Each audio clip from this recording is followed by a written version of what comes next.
This is Mitch, and welcome to the Real Estate Investor Summit podcast. I'm here with Kathy Kennebrook, and we're going to be talking about how you can find your path to prosperity by buying and selling land. Anywhere from the regular residential postage stamp lot all the way up to the big ranch, split it up, subdivide it, and owner finance it, or just flip it. You know what I mean? But before we get started, I need to pay homage to my sponsor, taxfreefuture.com. Please check it out. There's over 37 video vignettes over there. You'll just give us a little bit of your micro information. We promise not to beat you up with an endless stream of BS. Just want to show you these videos. You have no idea what your financial advisor is not telling you, and we're going to tell you what they're not telling you and why they're not telling you. That's taxfreefuture.com. All right, Kathy, how you doing? Good. How are you, Mitch? Where are you sitting physically right now? I am physically sitting in my office in Bradenton, Florida, where it's nice and sunny and warm. Bradenton, Florida. Good for you.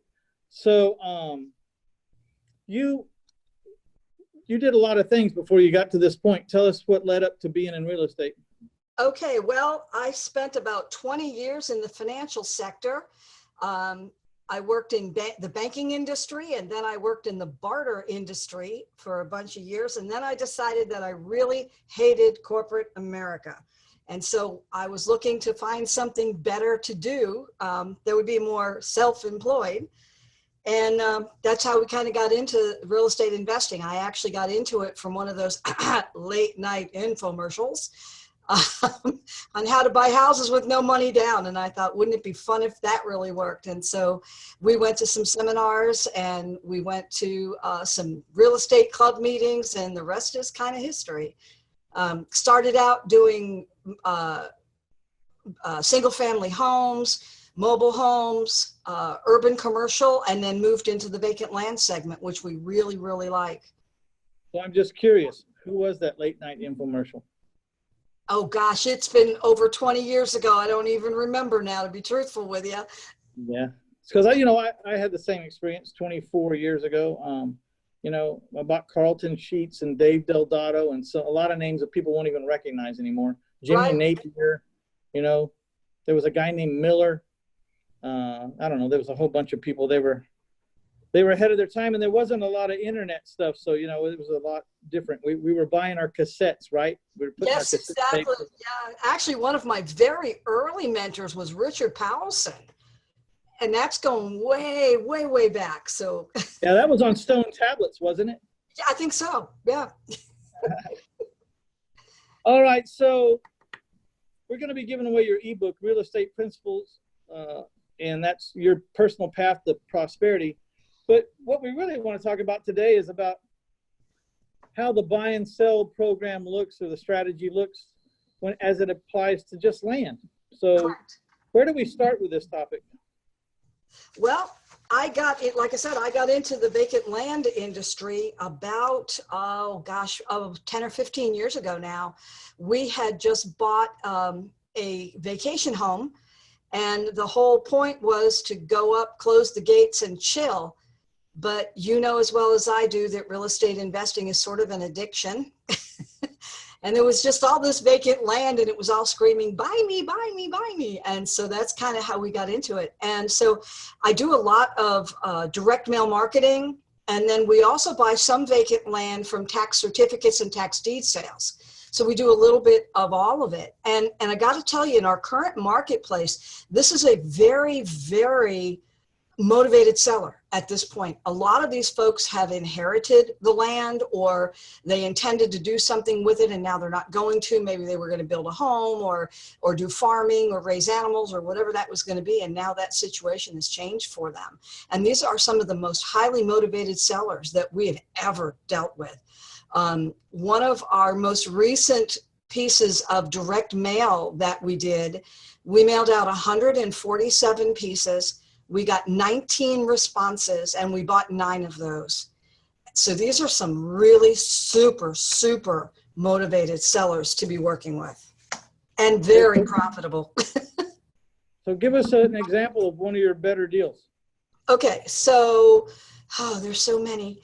And one of the things that I also do, that I do that's very different from anybody else that's doing vacant land deals in the market or teaching that is not only do we buy and sell, but we also buy and lease vacant land.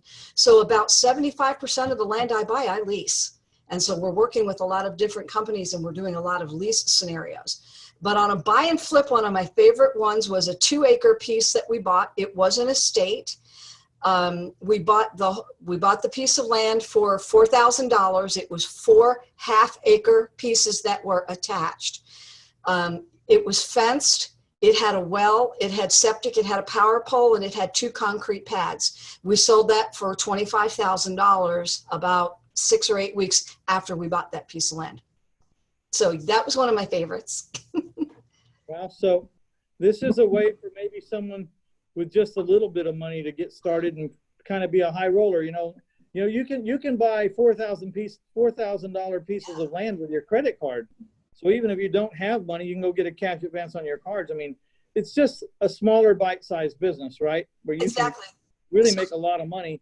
I find your ROIs are always really, really, really higher the smaller the numbers get. But there's a lot of work. It takes 4 deals to do 100,000. You know what I mean? So in this case, it's 25, 25, 25, 25, or just do $100,000 deal. But a person might not be able to afford to get into a $100,000 deal. Exactly.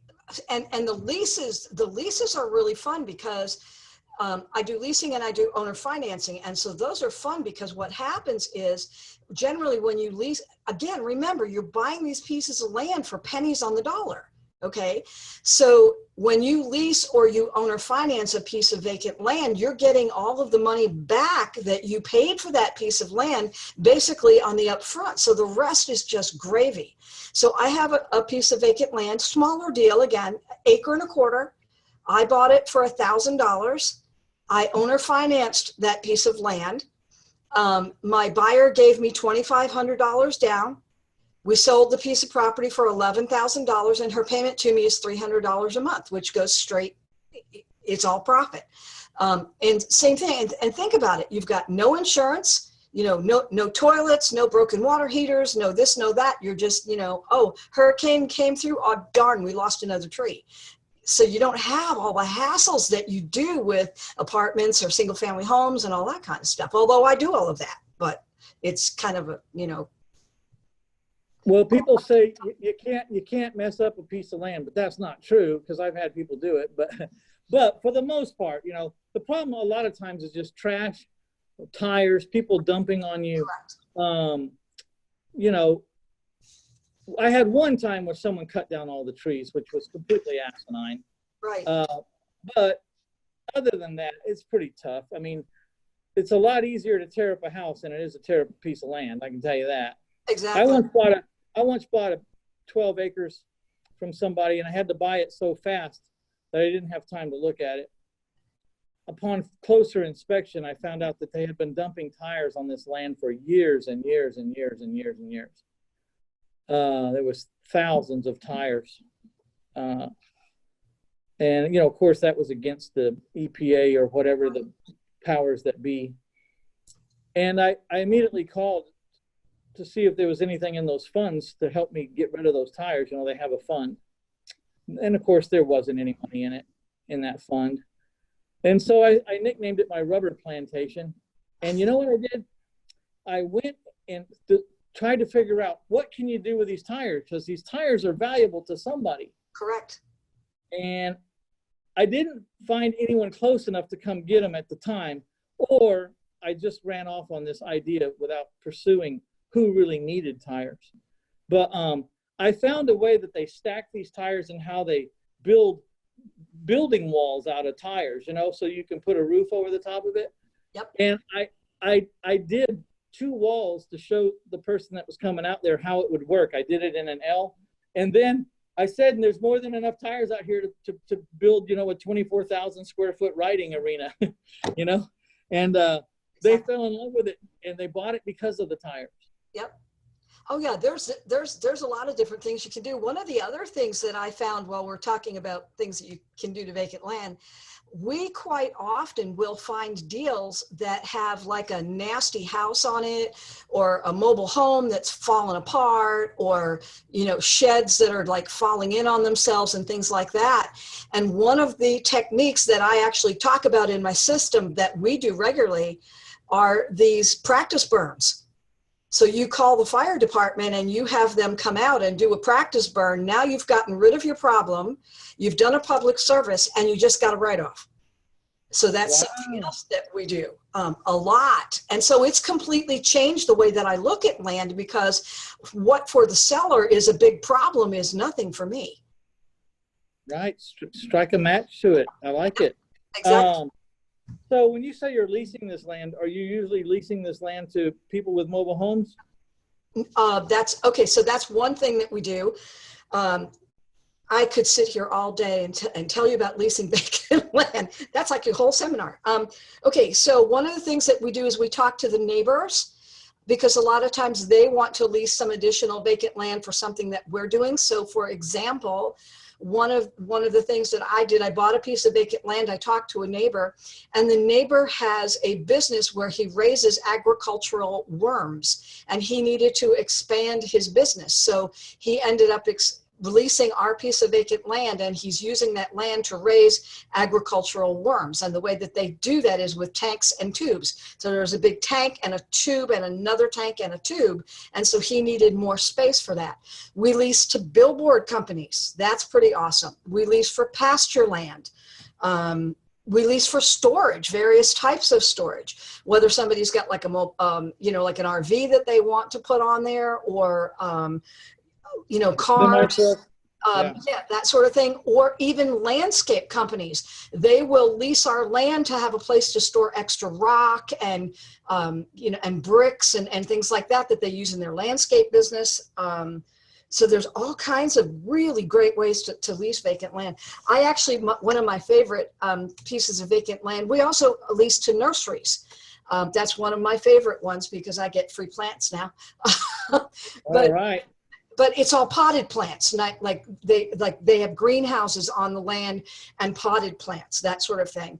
And then one of my other favorite leases, I lease to a gentleman. I've got a really nice piece of land, small piece. It's 100 by 200, small lot, very small lot. Bought it really cheap. I lease it for $400 a month, and it's about a half a block from one of the major boat ramps in the area. And I leased it to a gentleman who rents kayaks. He's got an outpost. So he put a shed on that property to store his extra kayaks, canoes, life jackets, and things like that. So all he did was put a building on there, and he's paying me $400 a month. And again, all profit, 100% profit. Yeah, and that doesn't go away and should increase over the years, right? So that's exactly what's great about leasing it. The problem with selling property, seller finance, is that eventually it runs out. When you sell something on a note, it's temporary. Then you just got to go find some more. You could actually build your own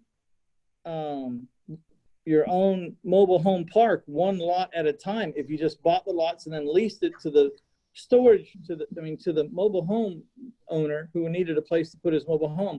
I do find that mobile home sales lots are a tremendous avenue for moving your lots if you want to rent them or sell them or seller finance them anyway, because those people, they can sell all the homes they want to, but until they have a place to go drop it, to drop it off, that salesperson's not getting their commission, and the sales manager is not getting credit for the sale until they drag that thing off. So they will sell your property for you for free, in my experience. When I had a place that was allowed to put mobile homes on it, it never took very long, because I have this long list of mobile home sales places, and I just faxed to all of them, I have a lot for sale. These are the terms I want. So the way that I do that, and you just took one of my favorite ways to sell vacant land. Okay, so we have relationships with specific mobile home sellers in the area where our land is. Now, where I'm working vacant land is very rural. So we're about 85% mobile home, 15% stick built. And my home is a log home. So we had to jump in there and we built it. So we had to jump in there and do something like totally different.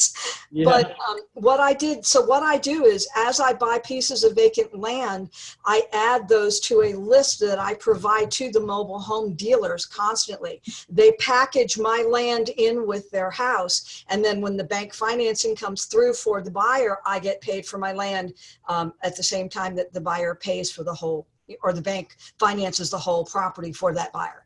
And so we provide a list of land to two different mobile home developers that are directly in our area. And we do a ton that way. You're absolutely right. That's the easiest, best, quickest way to flip vacant land. Well, my point when I started out on the topic is, it dawns on me that you can have your own mobile home park. Just the lots won't be contiguous. But the problem when you buy a whole park where the lots are contiguous, I mean, you have to write a check for $2 or $3 or $4 million, or you have to find the funds. You can build your own mobile home park on paper, really, by just buying a lot over here and a lot over there and a lot over there, and just rent them out. Get them, make sure they have a septic and electric and and then rent them out. And it's a way to build a park one lot at a time. Absolutely. It's a lot more feasible for people, Well, that's what I'm saying. There are so many opportunities, and I've done a couple of big deals. I've got a piece that's 160 acres, and it's a hunting camp. And then the pieces are leased out during certain parts of the year for certain types of hunting, et cetera, et cetera. So we do that, but I really like the smaller stuff that we do really consistently. And it's real easy because it keeps falling into my lap. And it's very, very inexpensive because the sellers are very, very motivated. Yes, and there's always the people that are always contiguous with the land that you bought or touching that land, and they're always your prime suspects, right? Because that's where the land is the most valuable, is to those neighbors. Yeah, and the other thing that's interesting, Mitch, with the direct mail campaigns that I do to find the owners of the vacant land, probably 50% of the cases, we will get a seller who will contact us and say, well, I inherited this land. I've never seen it. I've never been there. Just go and make an offer on it. Yeah. So what does your piece look like? Say again. What does your mailing piece look like? Oh, there you go. Okay. You were missing for a minute. This screen blipped out. Okay. Well, so what I basically do is it's a personalized letter that goes to my seller. And what I have in my letters, which is different than a lot of people do, is a response mechanism. And in the response mechanism, I tell the seller exactly what it is I want them to do and what information I need to have in order to make a deal for them. And so when that response hits my desk, the response is already pre-screened. So I've got all the information basically that I need about that property. And it's really funny because one of the questions I ask is like, where is it? Because a lot of the times vacant land doesn't have an address. And so they'll say, well, it's down this road and it's next to that tree, and then you make a right at the rock and things like that. So, and then one of the things, and so we tell them what we need to know in order to make an offer on a piece of land. And one of the things that I do also cover in my system is how to physically find a piece of land. Yeah, sometimes it's hard, right? Yeah, because a lot of them don't have addresses. Yeah. It doesn't have an address unless there's already, if there's been a mobile home on it before or something like that, it will have a physical address. But if that property has not been used for anything before, it won't have a physical address. And so you have to use other ways to find that piece of vacant land. So, well, I want everyone to go by and get a copy of your ebook, Real Estate Principles, Your Personal Path to Prosperity. And check it out. You go to REinvestorSummit.com/land-girl, all one word, land girl.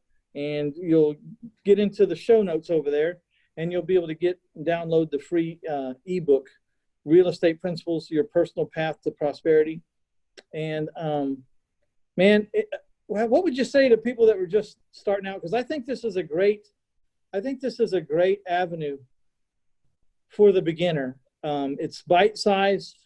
It's not so much money. These land pieces are not so much money. Also, you know, our sponsor, taxfreefuture.com, has to deal with tax-free and tax-deferred retirement plans. And for people that don't have a lot of money in their retirement plan, these lots and these little deals are a great way to exponentially explode your balance in those accounts.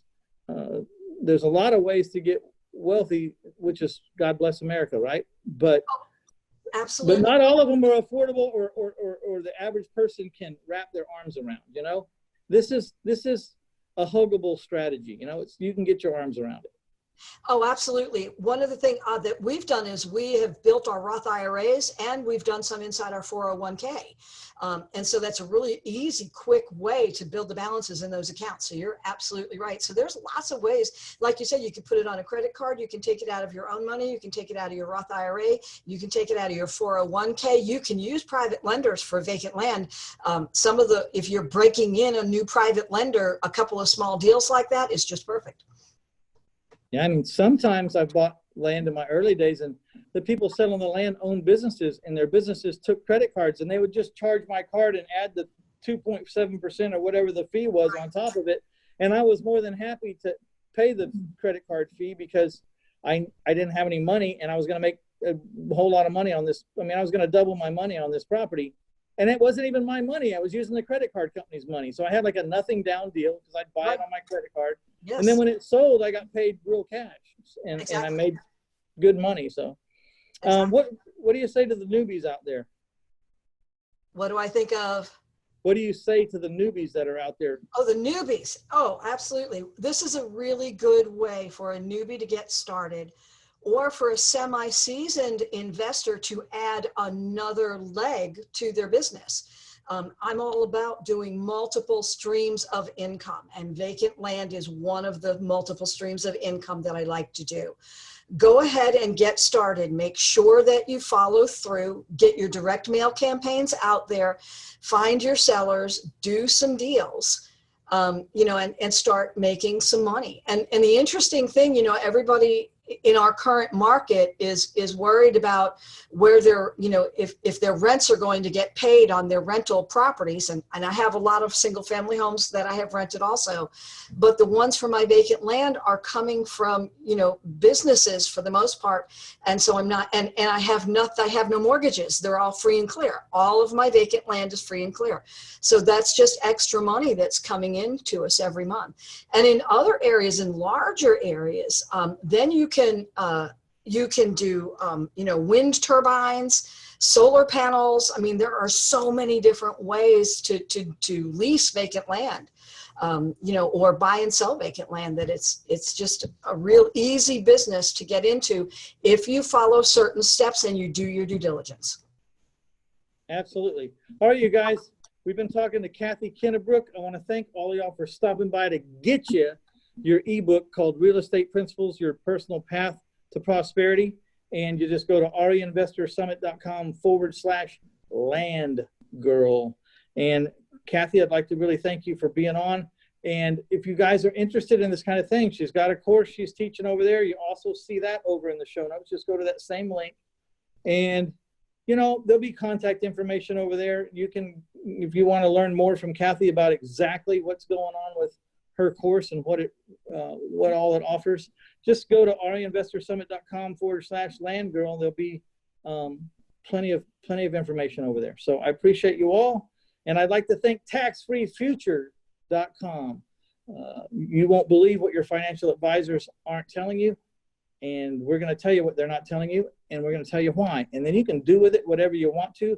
But I do think you're going to be very pleasantly surprised. So Kathy, thank you so much. Thank you for having me, Mitch. And I really enjoyed doing the podcast with you today. And thank you for everybody who's coming in and listening to us. Yeah, thank you very much. Bye now. Bye-bye.